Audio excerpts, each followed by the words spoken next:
بسم الله الرحمن الرحيم. وقال اركبوا فيها بسم الله مجريها ومرساها إن ربي لغفور رحيم.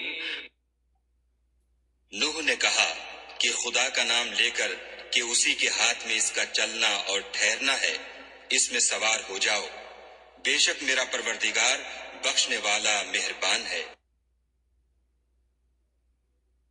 وهي تجري بهم في موج كالجبال ونادى نوح ابنه وكان في معزل يا بني اركب معنا ولا تكن مع الكافرين.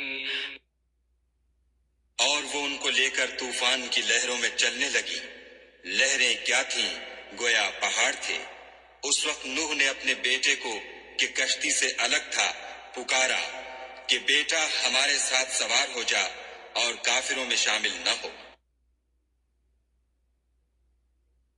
قال سآوي إلى جبل يعصمني من الماء قال لا عاصم اليوم من أمر الله إلا من رحم وحال بينهما الموج فكان من المغرقين.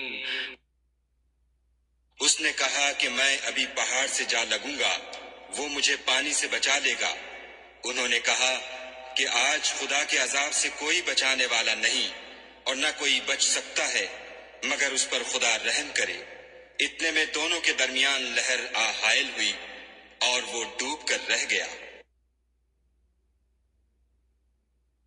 وقيل يا أرض ابلعي ماءك ويا سماء أقلعي وغيض الماء وقضي الأمر واستوت على الجود وقيل بعدا للقوم الظالمين.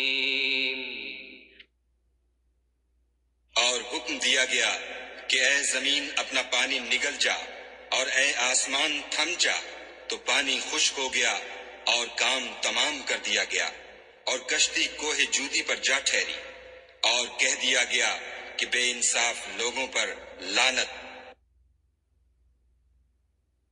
ونادى نوح ربه فقال رب إن ابني من أهلي وإن وعدك الحق وأنت أحكم الحاكمين. اور نوح نے اپنے پروردگار کو پکارا اور کہا کہ پروردگار میرا بیٹا بھی میرے گھر والوں میں ہے، تو اس کو بھی نجات دے، تیرا وعدہ سچا ہے اور تو سب سے بہتر حاکم ہے۔